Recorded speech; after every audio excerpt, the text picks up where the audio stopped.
उन्होंने जो ट्वीट किया है उसमें मुझे नहीं लगता लोग किसी व्यक्ति विशेष का नाम क्यों ढूंढ रहे हैं। उसमें तो फिर 4 नाम और भी ढूंढ सकते हो, इनमें से भी किसी का नाम नहीं है।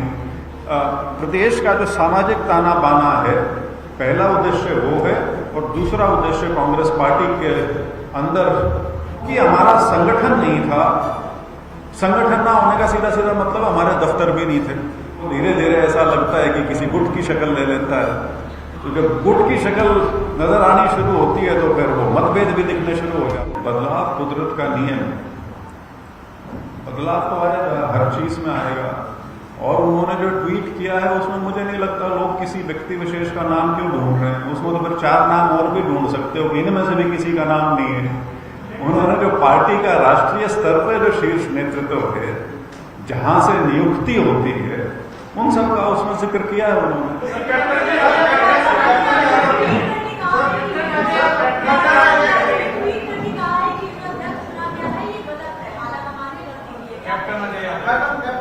नहीं, कैप्टन साहब हमारे सबसे वरिष्ठतम नेताओं में से हैं।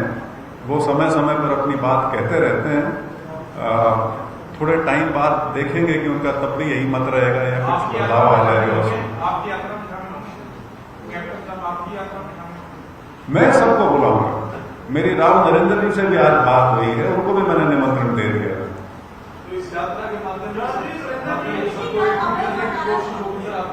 क्या सबको एक करने, बिल्कुल बिल्कुल, जो मैंने शुरू में ही जहां से शुरुआत की थी कि प्रदेश का जो सामाजिक ताना बाना है, पहला उद्देश्य वो है, और दूसरा उद्देश्य कांग्रेस पार्टी के अंदर और मजबूती लाने का हमारा मकसद है, ताकि सबको इकट्ठा लाया जा सके।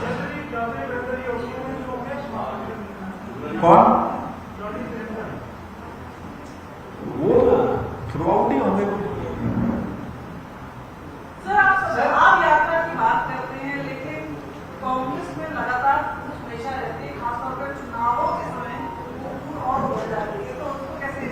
नहीं, देखिए, ये आपकी जो बात है कुछ हद तक ठीक थी, जिसका कारण भी जो मुझे समझ में आया वो ये था कि संगठन नहीं था। मैं उसको फूट की संज्ञा तो नहीं दूंगा, क्योंकि पार्टी के अंदर भी, जिसको हम इनर पार्टी डेमोक्रेसी कहते हैं, वो एक बड़ा बहुत जरूरी चीज है लोकतंत्र के लिए, और पार्टी के अंदर जो लोकतंत्र है उसके लिए। लेकिन क्योंकि हमारा संगठन नहीं था, संगठन ना होने का सीधा सीधा मतलब हमारे दफ्तर भी नहीं थे। दफ्तर भी नहीं थे तो जो वर्कर है वो कहां जाएगा? वो किसी बड़े नेता के घर जाएगा। तो जहां पे ज्यादा उसकी उपस्थिति होनी शुरू हो जाएगी, वो धीरे धीरे ऐसा लगता है कि किसी गुट की शक्ल ले लेता है। तो जब गुट की शक्ल नजर आनी शुरू होती है तो फिर वो मतभेद भी दिखने शुरू हो जाते हैं। तो मैं तो इसको उस नाते देखता था, लेकिन अब क्योंकि संगठन बन गया है, मेरा मानना है कि धीरे धीरे ये चीज नॉर्मलाइज हो जाएगी। अब वो ठीक है कि आदत है पुरानी, कुछ समय जरूर लगेगा, लेकिन सब ठीक हो जाएगा। Thank you. हाँ,